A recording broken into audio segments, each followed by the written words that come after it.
ఒక చిన్న వాక్య భాగాన్ని చదువుకొని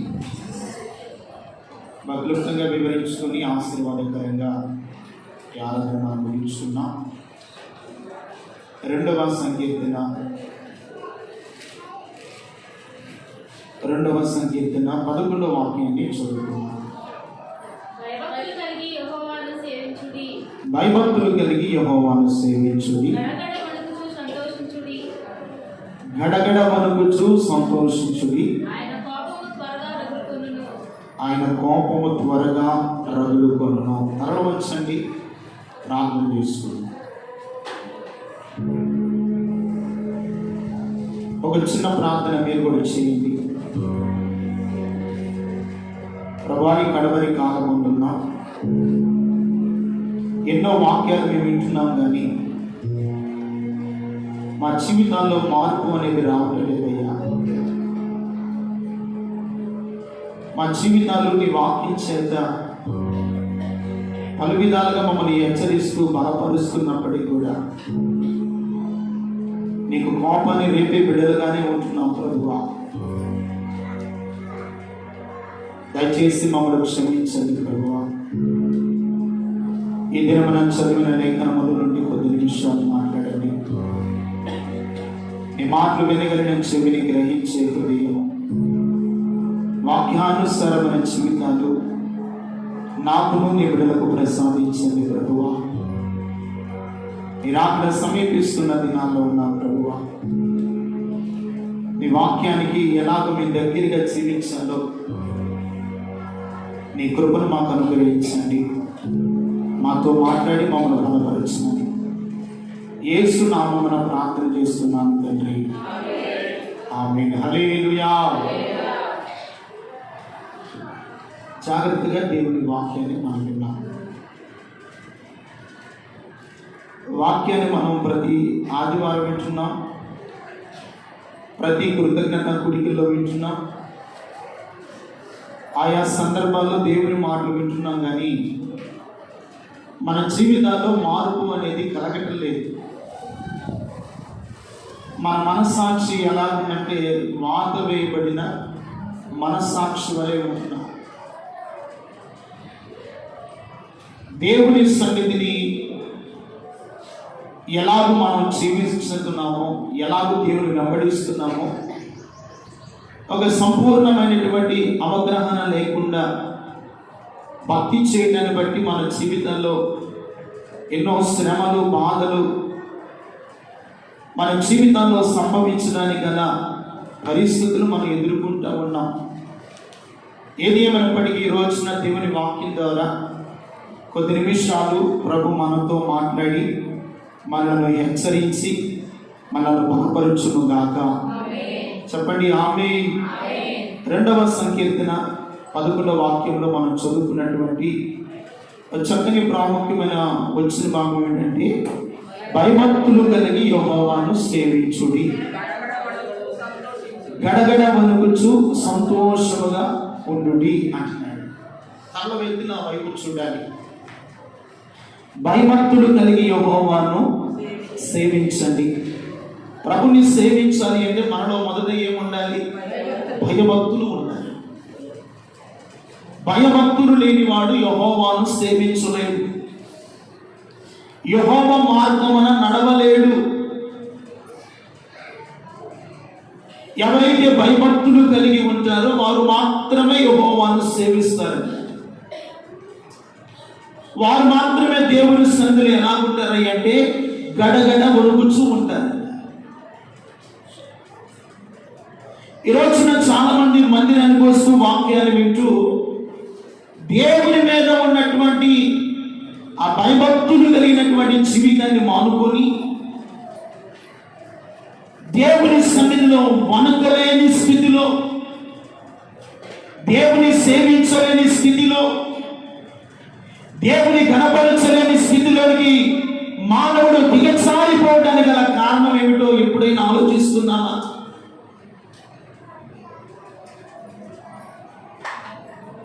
భయభక్తులు కలిగిన వాడు యెహోవాను సేవిస్తాడు. ఎన్ని పరిస్థితులు, ఎన్ని ఆటుపోట్లు ఎదురవుతున్నా దేవుని సేవించడం మానడు, దేవుని సన్నిధానాన్ని మానుకోడు, దేవునికి ఇవ్వవలసిన సమయాన్ని ఇవ్వకుండా ఆగలేడు.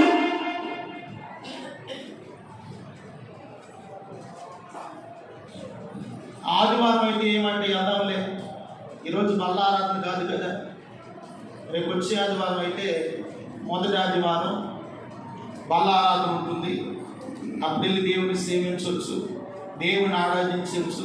నన్ను అక్కడ కొట్టి అక్కడ కూర్చేవయ్యా, ఎక్కడ పొడిసేవయ్యా, అలాగ తిరిగానయ్యా, ఇలాగ తిరిగానయ్యా అని ఎన్నో మాటలు మాట్లాడుకోవచ్చు. ఇది మనకు తగిన సమయం కాదని మానుకునే బిడ్డలు చాలా మంది ఉంటున్నారండి. అసలు దేవుని సన్నిధి అంటే గడగడ ఏం చేయాలంట ఉందా? 10 గంటలకు ఆరాధన అంటే 11 గంటలకు వచ్చారు, 12 గంటలకు వస్తున్నవారు. ఆరాధన మాత్రం సమయానికి 1 గంట అవగానే ముగియాలి. మనం వచ్చేది మాత్రము ఆ 12 గంటలు, ఆ 11 గంటలకే తప్ప గంటల గడిస్తే ఏమవుతుంది? కాస్త దేవుని స్తుతించవచ్చుగా. నేను పాడను కదా, వాళ్ళు కదా పాడేది అనుకోవచ్చు. ఎవరు పాడినా పాడకపోయినా ఆ వ్యక్తులు పాడుతూ ఉండగా వాళ్ళతో కలిసి ప్రభుని ఏం చేయాలి? స్తుతించిన గొప్ప భాగ్యం కదా. అక్కడ రాయబడిన మాటలు భక్తుడైనటువంటి దావీదు అంటాడు, యెహోవా యందు భయభక్తులు గలవాడు యెహోవాను సేవించెదరు. గడగడ వణుకుచు సంతోషముగా ఉంటారట. దేవుని సన్నిధిలో గడగడ వణికే వారు ఎలా ఉంటారు అంటే సంతోషంగా ఉంటారు, ఆశీర్వాదకరంగా ఉంటారు. ఎన్ని కష్టాలు, బాధలు, శ్రమలు ఎన్ని వచ్చినా దేవుని సన్నిధి అంటే గడగడ వణికే వారు ఉంటారు. చూస్తారా? వారికి దేవుడు క్షేమ స్థితిని కలుగు చేస్తాడు. దేవుని స్తోత్రం కలిగి చెప్పండి.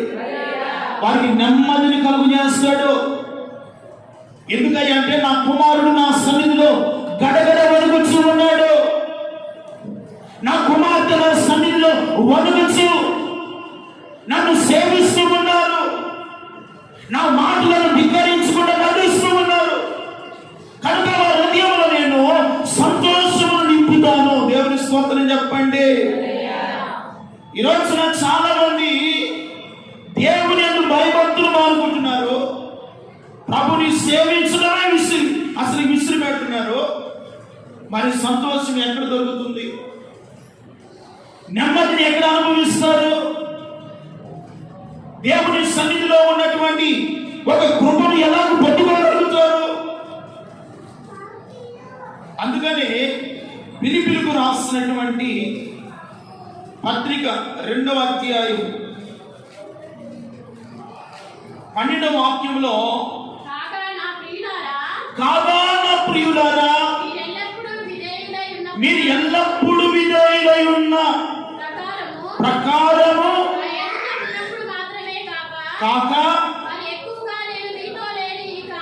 ఈ కాలమందు భయముతోను వణుకుతోను మీ సొంత రక్షణ కొనసాగించుకొనుడి అంటున్నాడు. దేవుడు మనకు రక్షణ ఇచ్చాడు, అపోస్తల ఉపదేశాన్ని ఇచ్చాడు, ఒక సంఘాన్ని దేవుడు మనకి ఇచ్చాడు. భయముతోను వణుకుతోను మీ సొంత రక్షణను మీరు ఏం చేయాలంట? కొనసాగించండి. ఈ రోజున భక్తిని కొనసాగించుకోలేకపోతున్నారు,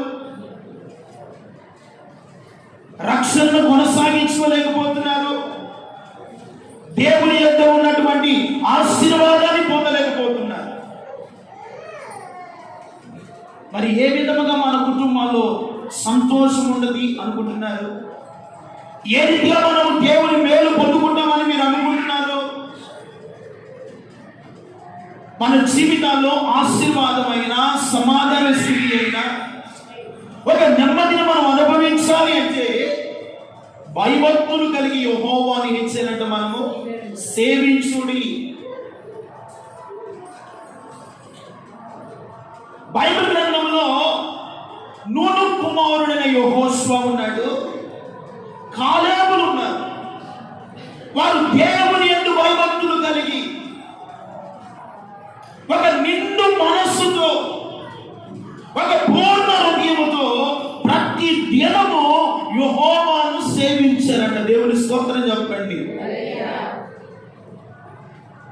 ఎలా సేవించారంట? నిండు మనస్సుతో, పూర్ణ హృదయముతో వారు యెహోవాను సేవించి వారి సొంత రక్షణను భయముతోను వణుకుతోను వారు కొనసాగిస్తూ వచ్చారు. దేవుని స్తోత్రం కలుగునుగా. ఈ రోజున మన రక్షణ కొనసాగించుకోగలుగుతున్నామా? మనకు రక్షణ పక్కన పెట్టి మనకు కావాల్సిన ఏమిటంటే ఆశీర్వాదమే. మనము ఆయన మందిరానికి వెళ్తే మేలు పొందుకోవాలి, కుటుంబాలు దీవించబడాలి, బిడ్డల ఉద్యోగాలు పొందుకోవాలి, చేసే పనిలో కలుసుబాటు ఉండాలి, ఎక్కడ దరిద్రత రాకూడదు. ఇవన్నీ నీలో ఉన్నాయి, మంచిదే. ఇవన్నీ నీలో ప్రభువు జరిగించాలి అంటే ఆయన యందు భయభక్తులు కలిగి యెహోవాను ఏం చేయాలి? సేవించాలి కదా. నిండు మనసుతో ప్రభువుని వెంబడించాలి కదా. ఆయనకి ఇవ్వవలసిన సమయం ఇవ్వాలి కదా. దేవుని మందిరంలో భయముతో వణుకుతో ఉండాలి కదా. అది లేకపోతే ఆశీర్వాదం ఎక్కడ పొందుకుంటావు? సమాధాన స్థితిని ఎక్కడ అనుభవిస్తారు? దేవుడు ఇంతవరకు మనల్ని కాపాడుతూ, ఆయన నడిపిస్తూ, ఆయన తన కృపలో మనల్ని భద్రపరుస్తూ వస్తున్నాడంటే ఏదో ఆయన తన మహా కనికరమును బట్టి, ఆయన కృపను బట్టి, ఆయన మన మీద జాలిపడుతూ మన మీద కృప నుంచి ఇంతవరకు నడిపించుకుంటూ వస్తున్నాడు. దేవుని స్తోత్రం చెప్పండి. కానీ దేవుని యొక్క సన్నిధిలో మనం ఎలా ఉంటున్నామో పరీక్షించుకోవాలి దేవుని బిడ్డ. అందుకనే అపోస్తలుడైన పౌలు అంటాడు, నేను మీతో ఉన్నప్పుడు మాత్రమే కాక మరి ఎక్కువగా నేను మీతో లేని ఈ కాలమందు భయముతోను వణుకుతోను మీ సొంత రక్షణను వినేచారంట కొనసాగించండి.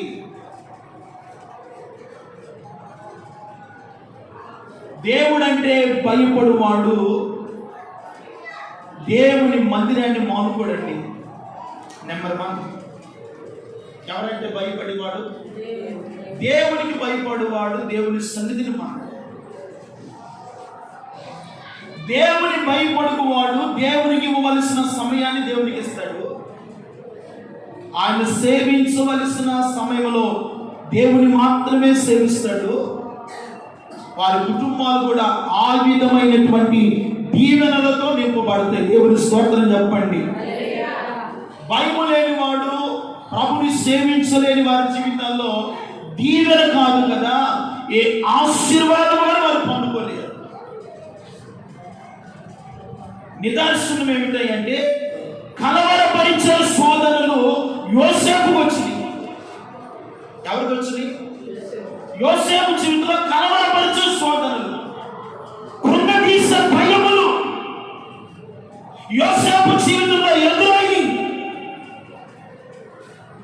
ఆ కలవరాల మధ్యలో, ఆ కృంగదీసే భయముల మధ్యలో, సరసాల్లో ఉన్న ఎటువంటి పరిస్థితుల మధ్యలో ఉన్న దేవుని స్తుతించడము తప్ప, దేవునికి ప్రార్థన చేయడము తప్ప, దేవుని భయభక్తులతో కలిగి ఉండడం తప్ప మరి ఏది చేయలేదంటే యోసేపుకు వచ్చిన ప్రతి కలవరపరిచే శోధనల నుండి యేసయ్య యోసేపును విడిపించాడు. దేవుని స్తోత్రం చెప్పండి.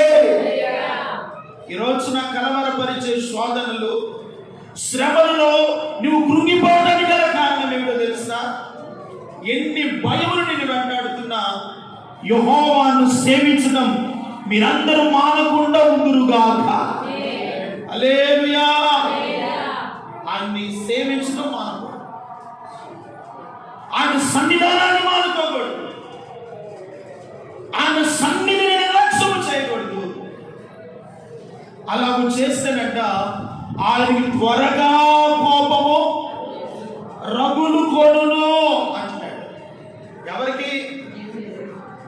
ఇక్కడ సేవకుడు కూడా కోపపడతా ఉంటాడు.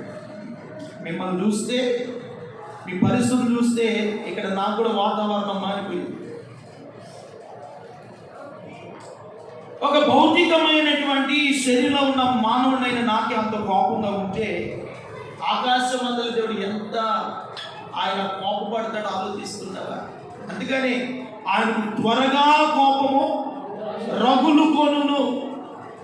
ఆయన గారి కోపము రగులుకుంటే గత దినాల్లో ముందా తుఫాను వచ్చి ప్రియమైన వల్ల ఏమైంది? పాపం రైతులు ఎంతో కష్టపడి పాడి పంటలు పాడైపోయి ఎంతోమంది ఆస్తి నష్టం జరిగింది, ఎంతోమంది ప్రాణాయాపాయ పరిస్థితుల నుండి కాపాడబడ్డారు. మరలా ఏదో తుఫాను అంటున్నారు. ఏ తుఫాను అంట? ఏ తుఫాను? ఏ తుఫాను? ఎత్వానో ఏదో తుఫాను అండి. ఆ పేర్లన్నీ కూడా రకరకాలు. మరలా తుఫాను అంటున్నారు. లాస్ట్ ఇయర్ కూడా ఇదే మంత్లో ప్రారంభమైనటువంటి వర్షాలు ఆ డిసెంబర్ పండుగ కూడా వర్షం పడతానే ఉంది. ప్రియమైన వాళ్ళరా, కారణం ఏమిటంటే ఆయన కోపము త్వరగా రగులుకుంటే ఎంత నష్టపోతామో, ఎంత భయంకరమైనటువంటి పరిస్థితులు మనం ఎదుర్కొంటామో ఒకసారి ఆలోచించండి ప్రియమైన వాళ్ళరా. అందుకని భక్తుడైనటువంటి పేతురు రాసినటువంటి మొదటి పత్రిక 2వ అధ్యాయము 11వ వాక్యం అంటాడు, ప్రియులారా మీరు పరదేశులను యాత్రికులనై ఉన్నారు గనుక ఆత్మకు విరోధముగా పోరాడు. ఏమి విసర్జించమంటున్నాడు? శరీరాశలను విసర్జించి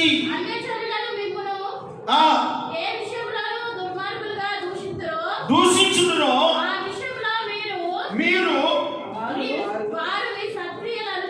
మీ సక్రియలను చూచి వాటిని బట్టి దర్శన దినమందు అబ్బా దేవుని స్తోత్రం చెప్పండి. ఎవరిని మహిమపరచునట్లు? దేవుని మహిమపరచునట్లు వారి మధ్యను మంచి ప్రవర్తన గలవారై ఉండు. దేవుని స్తోత్రం చెప్పండి. ఎలా ఉండాలంట? మంచి ప్రవర్తన గలవారై ఉండు. మంచి ప్రవర్తన ఎవరిలో ఉంటుందంటే దేవునికి భయపడేవాడు మంచి ప్రవర్తన కలిగి జీవిస్తాడు. దేవుని సేవించేవాడు వారి భక్తి కానీ, వారి నోటి మాటలు కానీ, వారి హృదయ ధ్యానము కానీ దేవునికి అంగీకారముగానే ఉంటుంది. అందుకనే అన్యజనులు మీ సక్రియలను చూసి ఎవరిని మహిమపరుచున్నట్లంట? దేవుని మహిమపరుచున్నట్లు. ఈరోజున మన భక్తి ద్వారా, మన విశ్వాసము ద్వారా, మనము జీవించే ఈ జీవితము ద్వారా దేవునికి మహిమకరముగా, దేవునికి ప్రీతికరముగా, దేవునికి ఇష్టంగా మనం బ్రతకగలుగుతున్నామా? ప్రియమైన వాళ్ళరా, రక్షణ కొనసాగించుకోలేకపోతున్నాం, భయభక్తులు కలిగి ప్రభుని సేవించలేకపోతున్నాం, ఆయన సన్నిధిలో గడగడ వరకలేకపోతున్నాం, దేవుని సన్నిధిలో ఉన్నటువంటి మేలు పొందలేని స్థితిలో ఉంటున్నారు. మరి ఎలాగో మన జీవితాలు బాగుపడతాయి అనుకుంటున్నారు? ఎలాగో దేవుని కృపకు మనము పాత్రులమవుతామని మీరు అనుకుంటున్నారు? వాక్యము తేట తెల్లగా మనతో మాట్లాడుతుంది. ప్రియమైన వాళ్ళరా, మన మంచి సక్రియలను బట్టి పరలోకమందున తండ్రి అంట మహిమపరచబడాలి. దేవుని స్తోత్రం కలుగును గాక. ఒక వ్యక్తిలో మంచి సత్ప్రవర్తన ఎప్పుడు వస్తుంది అంటే దేవునికి భయపడు వాడిలో మంచి సత్ప్రవర్తన ఉంటుంది. దేవుని స్తోత్రం చెప్పండి. యోసేపు దేవునికి భయపడేవాడు కనుకనే యోసేపులో ఒక మంచి సత్ప్రవర్తన ఉంది కనుకనే యోసేపును దేవుడు ఫలించని కొమ్మగా ఆశీర్వదించాడు. దేవునికి భయపడ్డాడు, పాపము చేయకు భయపడ్డాడు, దుష్కార్యము చేయకు భయపడ్డాడు. ఎక్కడ ఉన్నా దేవుడు అంటే యోసేపునకు భయము. మరి మనకుంద భయము. మనకి ఎప్పుడు ఉండేదంటే భయము, ఆ మందిరంలో కాసేపు భయంగా ఉంది. ఆ మందిరం నుండి కాస్త బయటికి వెళ్ళిన తర్వాత భయం లేదు, భక్తి ఉండదు, భయం ఉండదు. ప్రియమైన వాళ్ళరా, దేవుడు ఎందుకో ఈ రోజున నీతో నాతో మాట్లాడుతున్నాడంటే, మన జీవితంలో మంచి క్రియలు ప్రభు చూడాలనుకుంటున్నాడు. మన ఎడల దేవుడు గొప్ప మేలు చేయాలనుకుంటున్నాడు. నీవు కృంగిన స్థితిలోనూ, వేదనకరమైన పరిస్థితిలోనూ, శ్రమల మధ్యను, కలవరాల మధ్యను మీరు జీవించకుండా ఒక సంతోషముగాను ఆశీర్వాదకరంగా ఉండాలని ప్రభు ఆశపడుతూ ఉంటే, మీరైతే దేవుని మీద ఏం కలిగి ఉండలేదంటే, భయము లేకుండా, సన్నిధంటే వణకకుండా జీవిస్తూ ఉన్నారు. కనుకనే ఆయన కోపము త్వరగా రగులుకుంటుంది. అందుకనే మనిషి లోకములో దేని మీద ఆశపడుతున్నాడంటే, చూడండి యోహాను సువార్త 6వ అధ్యాయము, యోహాను సువార్త 6వ అధ్యాయము. కొంతమంది అడుగుతున్నారు, మేము మా క్రియలు ఎలాగో నీకు కనపరుచుకోవాలయ్యా అని యేసు ప్రభు వారిని అడుగుతూ ఉన్నారు. 28వ వచనాన్ని చదవండి. వారు మేము దేవుని క్రియలను జరిగించుటకు మేమేమి చేయవలనని ఆయన అడుగగా, యేసు ఆయన పంపిన వారి యందు మీరు విశ్వాసం ఉంచుటయే దేవుని క్రియ. చెప్పలేదు దేవునికి మహిమ కలుగునుగాక. చక్కని మాట చదువుకున్నాం. వారు వచ్చి అడుగుతున్నారు, బాగానే ఉంది. మేమును దేవుని క్రియలను జరిగించుటకు మేమేమి చేయాలి? ఆ మాటకు దేవుడు అంటున్నాడు, యేసు ఆయన పంపిన వాని యందు విశ్వాసం ఉంచుటయే దేవుని క్రియ. దేవుని స్తోత్రం కలుగునుగాక. దేవుడు పంపిన వాని యందు విశ్వాసం ఉంచుటయే దేవుని క్రియ. వారికి వచ్చిన ఆలోచన బాగానే ఉంది. మేము దేవుని క్రియలను జరిగించాలంటే ఏమి చేయాలి? మనం కూడా అంటాం, దేవుని క్రియలను జరిగించాలంటే మేమేం చేయాలి? ఏదైనా చేస్తేనే కదా మన జీవితాల్లో మేలు, సమాధాన స్థితి, నెమ్మదిని మనం అనుభవించేది. అక్కడ అంటున్నాడు, మేము దేవుని క్రియలను చేయటకు మేమేం చేయాలని యేసు ప్రభు వారు అనుకుంటే, వారంటున్న మాట, నేను పంపిన వాని యందు మీరేమొచ్చారంట? విశ్వాసం.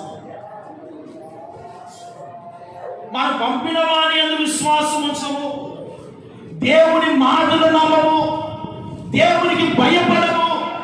మరి మన క్రియ ఎలాగూ సఫలమవుతుంది? ఎలాగూ దేవుని మీద మనం పొందుకోగలుగుతాము? ఆలోచిస్తే మానవుడు ఎన్ని అడిగారు కానీ, అబ్బో ఈయన చెప్పింది కొంత కఠినంగాను చాలా బాధాకరంగా ఉన్నదని దాన్ని విడిచిపెట్టి 27వ వచనాన్ని చదవండి. ఇప్పుడు క్షయమైన ఆహారం కొరకు కష్టపడకుడి. అమ్మా, కానీ నిత్య జీవము కలుగు చేయు అక్షయమైన ఆహారము కొరకు కష్టపడుడి.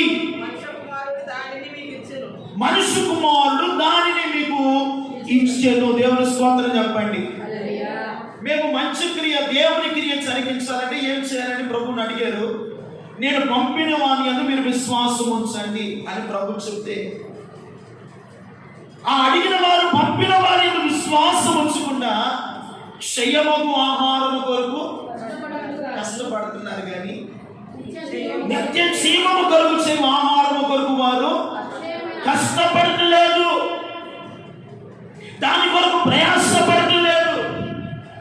క్షయమైపోయే ఆహారం కొరకు మానవుడు ప్రయాసపడుతూ ఉన్నాడు. ఆ ప్రయాసపడుతులో దేవుని మీద ఉన్నటువంటి భయభక్తులు మానుకుంటున్నాడు, దేవుని సేవించడం మానుకుంటున్నాడు, దేవుని సముఖాన్ని మానుకుంటున్నాడు. అందుకనే ఆత్మదేవుడు బహు తేటగా చెప్తున్నాడు, నేను పంపిన వారి విశ్వాసం ఉంచుటయే దేవుని క్రియ. మరి విశ్వాసం లేకపోతే అది దేవుని క్రియ ఎలా అవుతుంది? అది దేవుని పని ఎలా అవుతుంది? అది దేవుని చిత్తానుసారమైనటువంటి కార్యం ఎలా అవుతుంది? అందుకనే దేవుని బిడ్డలారా, ఈ రోజున దేవుని సముఖంలో ఉన్న నీతో నాతో ప్రభు మాట్లాడుతున్నాడు. క్షయమగు ఆహారము కొరకు ఎంతగా మనం కష్టపడతామో అంతకంటే మరి ఎక్కువగా అక్షయమైన ఆహారమును సంపాదించుకున్నటకు భయభక్తులు కలిగి ఆయన సన్నిధిలో గడగడ వదికే కృప దేవుడు మనకిచ్చునుగాక. హల్లెలూయా. అది నిత్య జీవము కొరకైన ఆహారము. ఏ ఆహారం అంట? నిత్య జీవము కొరకైన ఆహారమును కష్టపడుడి. ఆహారాన్ని సంపాదించాలి అంటే దేవుని క్రియ చేస్తూ ఆయన యందు ఏముంచాలంట? విశ్వాసము. ఏముంచాలంట? విశ్వాసము. విశ్వాసం ఉంచినప్పుడు దేవుని క్రియగా మార్చబడుతుంది. మన జీవితంలో అసాధ్యమైన ప్రతి మేలును ప్రభు సముఖంలో మనం పొందుకోగలుగుతాం. దేవుని స్తోత్రం చెప్పండి. అందుకనే ప్రియుల వల్ల దేవుని క్రియ, ఆయన యందు విశ్వాసం ఉంచుటయే దేవుని క్రియ. దేవుని మీద నువ్వు విశ్వాసం ఉంచకుండా మందిరానికి వచ్చి వెళ్తున్నా నీ బాధలు తీర్చబడవు, నీ సమస్య తొలగిపోదు, నీ రోగముగానే మారుతుంది. కానీ విశ్వాసము లేకపోవడమే నీ జీవితంలో దేవుని క్రియలు జరగట్లేదు. దేవుని స్తోత్రం చెప్పండి. ఈ రోజున మీరు విశ్వాసం ఉంచి ఆయన పంపిన వాక్యమునందు, ఆయన పంపిన ఉపదేశమందు మీరు విశ్వాసం ఉంచగలిగితే అది దేవుని క్రియగా మార్చబడుతుంది. దేవుని క్రియ ఎప్పుడైతే మనం చేస్తామో అప్పుడు మనం ఎలాగుంటామంటే ఆరోగ్యకరంగా మార్చబడతాము, సమాధానకరంగా మార్చబడతాము, దీవెనకరమైన కుటుంబాలుగా మార్చబడతాయి. ఆయన యందు విశ్వాసము లేకపోతే దేవుని క్రియ మనలో సఫలము కాలేదు.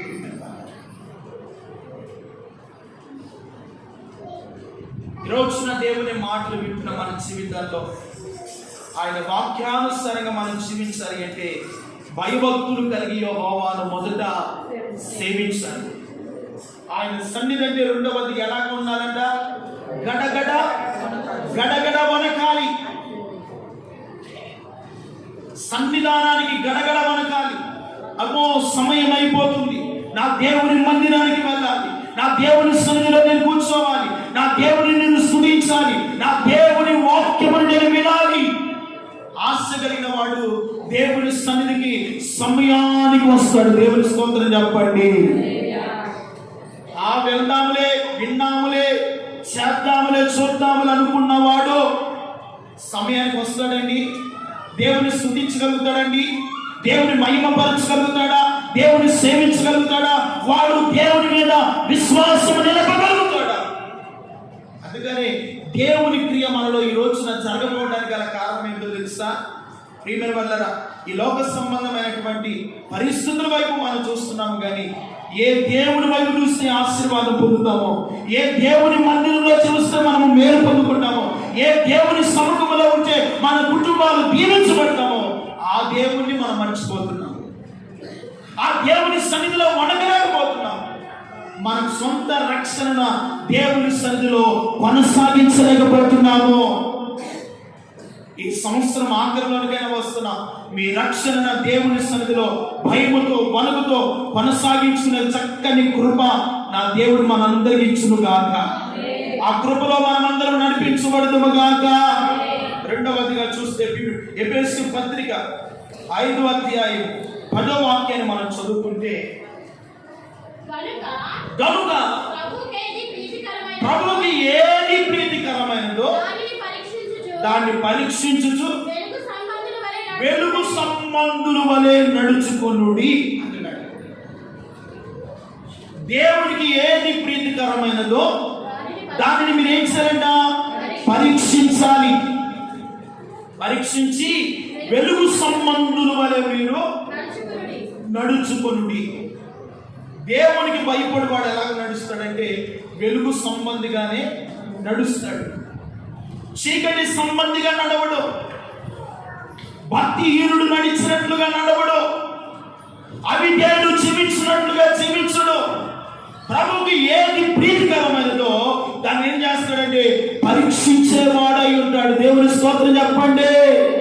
ఈ రోజున ప్రభువునకు ఏది ఇష్టమైనదో, ఏది యోగ్యమైనదో దాన్ని పరీక్షించి వెలుగు సంబంధుల వలె మీరు నడుచుకునే కృప దేవుడిచ్చునుగాక.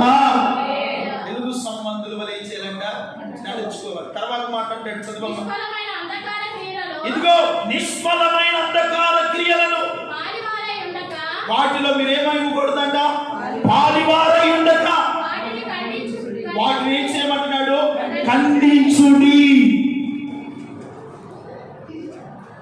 వాటిని ఏం చేయాలంట? ఖండించాలి. దేవుని వాక్యము గద్దిస్తుంది, దేవుని వాక్యము ఖండిస్తుంది, దేవుని వాక్యము ఆశీర్వాదకరమైన వచనాలు పలుకుతుంది. కొన్ని సందర్భాల్లో దేవుని వాక్యము కూడా మనను గద్దిస్తుంది. ఆలోచించాలి. అందుకనే అపోస్తలుడైన పౌలు తిమోతితో అన్నాడు, ఇదిగో ఈ ఉపదేశమును బోధిస్తున్నావు, తప్పు దిద్దుటయు ఖండించుటయు బుద్ధి చెప్పుటయు నీవు మానవద్దు. తప్పును తప్పుగానే చేయాలంట, ఖండించాలి.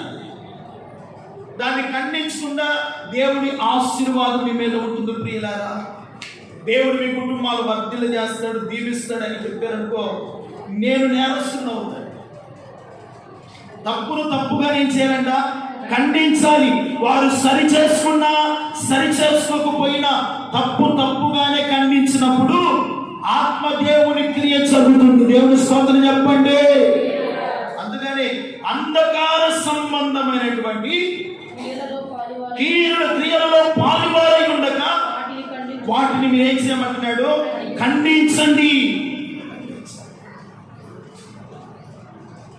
ఈరోజు నా దేవుడు పెట్టారా, అంధకార సంబంధమైన క్రియలలోనూ వాటి జీవితంలో చాలా మంది మునిగిపోతున్నారు. భక్తిని కొనసాగించలేకపోతున్నారు, ప్రభుని సేవించలేకపోతున్నారు, మందిరంలో నివసించలేకపోతున్నారు, ప్రభు యొక్క ఆయన మాటలు విని కూడా విన్నట్లుగానే జీవిస్తూ ఉన్నారు.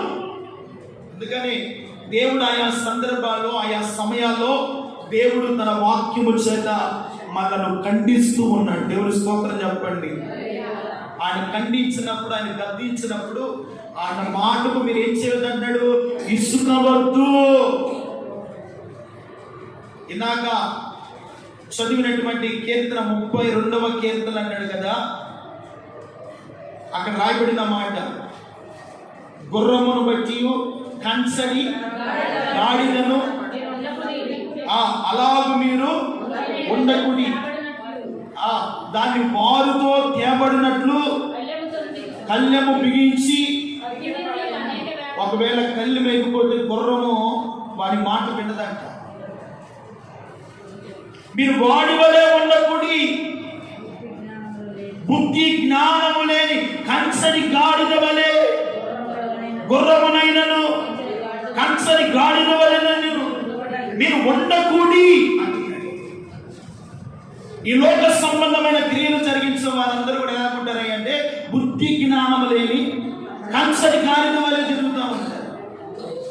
మందిరాన్ని మానుకుంటూ ఉంటారు. ఏం చేస్తారో, భక్తి ఎలాగుందో, విశ్వాసం ఎలాగుందో, భయభక్తులు కలిగిన జీవితం ఎలాగుందో, దేవుడు వెంబడిస్తామా లేదని బుద్ధి జ్ఞానం లేని కంచడి గాడిద వలె తిరుగుతూ ఉంటారు.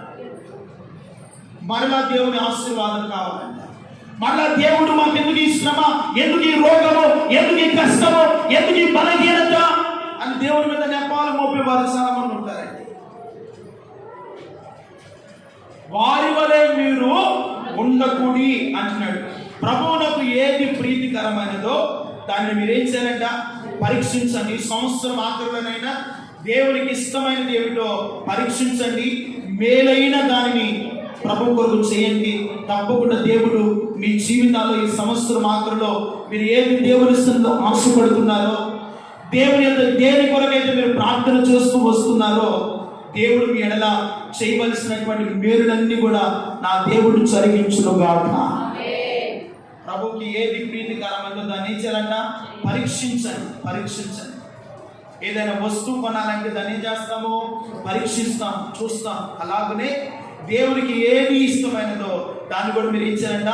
పరీక్షించి వెలుగు సంబంధుల వలె నడిస్తేనంట వెలుగు సంబంధులు దేవునికి భయపడతారు. దేవుని స్తోత్రం చెప్పండి. వెలుగు సంబంధులు ఎల్లప్పుడూ దేవుని సేవిస్తూనే ఉంటారు. వెలుగు సంబంధులు దేవునికి ఎప్పుడు కూడా కోపము రేపరు. ఎవరికి కోపం రేపరంట? దేవునికి కోపం రేపరు. దేవుని కానీ కోపం రేపేది ఎవరయ్యా అంటే బుద్ధి జ్ఞానము లేని అంధకార క్రియలను లోక సంబంధమైనటువంటి జీవితాన్ని జీవిస్తుంటారు. చూస్తారా? వారు దేవునికి ఎందుకు రేపుతారంటే కోపము రేపుతారు. అందుకనే బైబిల్ గ్రంథం అంటాడు, భయము నుండి పాపము చేయకుడి అంటున్నాడు. ఏమి నొందాలంట? భయము నుండి పాపము చేయకుడి. దేవునికి భయపడవాడు పాపము చేయడు. దేవుని భయపడవాడు ఆయనకి ఇష్టమైన క్రియలు చేస్తాడు. దేవుని భయము లేనివాడు పాపములోనే జీవిస్తాడు, అంధకార క్రియలే చేస్తూ ఉంటాడు. వాడికి ఏమి లేదయ్యా అంటే ఏమి లేదంట? భయము లేదు. మనకేముండాలంటే దేవుని సన్నిధి అంటే భయం ఉండాలి. నువ్వు భయపడవలసింది సేవకుని కాదు, సేవకునికి భయపడాలి ఒకటి, అంతకంటే ఎక్కువగా దేవునికి భయపడాలి. దేవుని స్తోత్రం చెప్పండి. మనం ఏది మాట్లాడుతున్నా దేవునికి భయపడాలి. మనం ఏ పని చేస్తున్నా దేవునికి భయపడాలి. మనం ఏ పనిలో పారిభాగస్తున్నా దేవునికి భయపడి, అది పరిచర్య అయినా, అది దేవుని పని అయినా, అది దేవుని సన్నిధిలో ఏదైనా ఎవరికి భయపడాలంట? దేవునికి భయపడండి. దేవునికి భయపడు వారిని దేవుడు ఆశీర్వదిస్తాడు. దేవుని స్తోత్రం చెప్పండి. యోసేపు దేవునికి భయపడ్డాడు కనుకనే యోసేపు ఆశీర్వదింపబడ్డాడు. యోబు దేవునికి భయపడ్డాడు కనుకనే దీవించబడ్డాడు. దావీదు దేవునికి భయపడ్డాడు కనుకనే దావీదును దేవుడు ఆశీర్వదించాడు. మనం దేవునికి భయపడితే దేవుని ఆశీర్వాదం మనం పొందుకుంటాం. దేవుని స్తోత్రం చెప్పండి. అందుకనే 4వ కీర్తన అంటాడు, 4వ కీర్తన లేకపోతే 119వ కీర్తన 21వ వచనం అంటాడు. నేను ముగిస్తాను. అమ్మా 119 120వ వచనం. ఇదిగో నీ భయము వలన నా శరీరము వణుకుచున్నది. అబ్బా, నీ న్యాయ విధులకు నేను భయపడుతున్నా. దేనికి భయపడుతున్నాడంట? దేవుని న్యాయ విధులకు నేను భయపడుతున్నాను. అంటే దేవుని వాక్యానికి నేను భయపడుచున్నాను. నీ భయము వలన నా శరీరము వణుకుచూ ఉంది. అబ్బా, దేవుని భయం వలన దావీదు శరీరం ఏమవుతుందంట? వణుకుచూ ఉంది. నీ న్యాయ విధులను బట్టి నేను భయపడుచు ఉన్నాను. దేవుని వాక్యం అంటే మీరు భయపడాలి. నీ భయం వలన శరీరము వణకాలి. దేవుని వాక్యానికి మనం భయపడాలి. దేవుని మాటకు మనం భయపడాలి. దేవునికి భయపడు వారిని దేవుడు ఆశీర్వదిస్తూ ఉంటాడు. దేవుని స్తోత్రం కలుగును గాక. దేవుని మాట విను వారిని దేవుడు దినదినము అభివృద్ధి చేస్తూనే ఉంటాడు. దేవుని మాట విను వారి పక్షమున ఆయన ఏ మేలైనా ప్రభువు చేస్తాడు. దేవుని స్తోత్రం కలుగును గాక. మనం దేవుని మాటకు ఏం చేయాలంట? భయపడాలి. దేవుని వాక్యానికి భయపడాలి. దేవుని వాక్యానికి సేవకుడు నేనైనా మీరైనా దేవుని వాక్యానికి ప్రతి వారు భయపడాలి. అందుకని భయపడువాడు పాపము చేయడు. భయపడువాడు దేవుని మాటలు ధిక్కరించడు. భయపడువాడు దేవుని సన్నిధిలో వణుకుచుంటాడు. భయపడువాడు దేవుని యొక్క కృపకు పాత్రుడు అవుతాడు. దేవునికి స్తోత్రం చెప్పండి. హల్లెలూయా. దేవునికి భయపడనంత కాలం మన కుటుంబాలు దీవించబడరు, మన బిడ్డలు ఆశీర్వదింపబడరు. ప్రియమైన వాళ్ళరా, ఎప్పుడు మన జీవితాల్లో శోధనలు, బాధలు, వేదనలు, కష్టాలు రావడానికి గల కారణం ఏంటో తెలుసా? మనం దేవునికి భయపడవలసిన సమయంలో దేవునికి భయపడలేదు. లోక సంబంధమైనటువంటి మనుషులకు భయపడతాం, కానీ దేవునికి ఎందుకు మనం భయపడలేదు? అంటే దేవుడు కనికరం గలవాడు, ప్రేమ గలవాడు, ప్రేమామూర్తి అనుకుంటున్నావా? ఆయన ఎంత ప్రేమ కలిగిన వాడో అంతగా కోపపడే దేవుడు కూడా. కాబట్టి ప్రియమైన వాళ్ళరా, మన జీవితాల్లో దేవునికి మనం ఎప్పుడు కూడా కోపము రేపకూడదు. అందుకని సామెతల గ్రంథకర్త అంటాడు, ఆయన కోపము రేపగా మీ హృదయం అనే పలకల మీద దేవుని వాక్యమును రాసుకొనండి అంటున్నాడు. దేవుని స్తోత్రం చెప్పండి. ఈ హృదయం అనే పలక మీద ఏది రాసుకోవాలంట? దేవుని వాక్యాన్ని రాసుకోవాలి.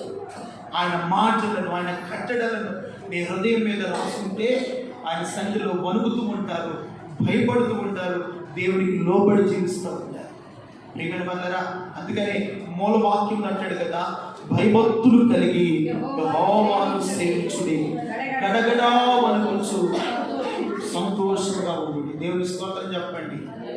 గడగడా వణుకువాడంట ఆయన సన్నిధిలో ఉన్న సంతోషాన్ని పొందుకుంటాడంట. దేవుని స్తోత్రం కలుగునుగా.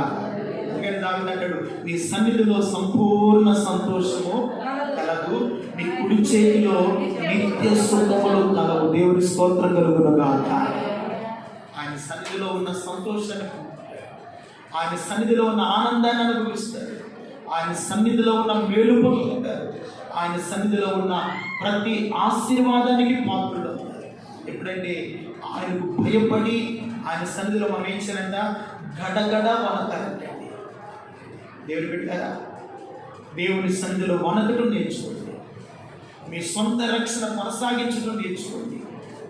దేవునికి ఏది ప్రీతికరమైనదో దాన్ని చేస్తూ ఆత్మ సంబంధమైన వ్యక్తులుగా నడవండి. దేవుని స్తోత్రం చెప్పండి. శరీర సంబంధమైన వ్యక్తులుగా మనం నడిచినంత కాలము దేవునికి మన ద్వారా ఏం రాదు? మహిమ రాదు. ఆత్మ సంబంధమైన వ్యక్తులుగా నడిచిన వాడు దేవునికి భయపడతాడు, దేవుని వాక్యం అంటే భయపడతాడు. దేవుని స్తోత్రం చెప్పండి. ఈ రోజున దేవుని వాక్యానికి మీరు భయపడండి, దేవుని కట్టడలకు భయపడండి, దేవుని ధర్మ విధులకు లోపడండి. దేవుడు చెప్పినది మనం చేద్దాం. దేవుని స్తోత్రం కలుగునుగా. దేవుడు చెప్పింది చేసిన వారిని దేవుడు ఆయన ఆశీర్వదిస్తూనే ఉంటాడు. దేవుని స్తోత్రం కలుగునుగా. దావీదు దేవుడు చెప్పిందంతా చేశాడండి, కనుకనే దావీదును ఆశీర్వదించాడు. అబ్రహాము దేవుడు చెప్పింది చేశాడు, కనుకనే అబ్రహాము భూలోకముల సమస్త ఆశీర్వాదములు అబ్రహాము ద్వారానే దేవుడు దీవించాడు. దేవుని స్తోత్రం కలుగునుగా. నీవు నేను దేవునికి భయపడాలి. అందుకనే అబ్రహాం గురించి ఒక మాట అంటాడు, ఇందువలన అబ్రహాము నా కుమారుడు అయిన నా సేవకుడైన అబ్రహాము నాకు భయపడువాడని నేను ఎరిగాను. ఏ విషయంలో తెలుసా? తన కుమారుడైన ఇస్సాకును ఆ మొరియా పర్వతం మీద బలి అర్పించడానికి కత్తెత్తినప్పుడే దేవుడు చూస్తున్నాడు, అబ్రహామా ఇదిగో ఆ చిన్నవాణి మీద చేయవేయకము, నీవు నాకు భయపడువాడు అని నేను ఎరిగి ఉన్నాను. కొట్టు చప్పట్లు దేవునికి మహిమ కలుగునుగాక. అది మన గురించి కూడా ప్రభు చెప్పాలి. పలానా వ్యక్తి అండి నాకు భయపడు, పలానా సహోదరి నా వాక్యానికి భయపడు, పలానా వారు నా వాక్యానికి దగ్గరగా జీవిస్తారండి అని దేవుడి యొక్క మన సాక్ష్యాన్ని పొందుకోవాలి. అంతేగాని ప్రియమైన వాళ్ళారా, దేవుని సన్నిధిలో ఉన్నప్పుడు ఒకలాగా బయటకు వెళ్ళినప్పుడు మన భక్తి మారకూడదు. ఎప్పుడు ఏ సమయంలోనైనా భక్తి ఒకేలా ఉండాలి. దేవుని స్తోత్రం చెప్పండి. మన విశ్వాసము ఒకటై ఉండాలి, మన ప్రార్థన ఒకటై ఉండాలి, మన ఆత్మ సంబంధమైనటువంటి ఆత్మీయ ఎదుగుదల ఒకటై ఉన్నప్పుడు ఆకాశ మండలి దేవుని సన్నిధిలో ఉన్నటువంటి ప్రతి సమాధానము, ప్రతి దీవెన, ప్రతి ఆశీర్వాదము నా తండ్రి మీకు అనుగ్రహించునుగాక, నా దేవుడు మీకు కృపను అనుగ్రహించునుగాక. ఆయన సన్నిధిలో ఉన్న ప్రతి మేలును పొందుకుంటారు. రండి దేవునికి భయపడాలి. ఈ సంవత్సరాన్ని భయపడి ప్రతిరోజు దేవుని ఆరాధించండి, ప్రతి దినము ప్రభుని స్తుతించండి. ఆయనకి ఏది ఇష్టమైనదో, అది ఆయనకి ఏది మేలైనదో దాన్ని చేసి ప్రభుని ఆనందపెట్టి సంతోషపెడతాం. అట్టి కృప ప్రభు మనందరికీ దయచేయును గాక. తరల వంచండి ప్రార్థన.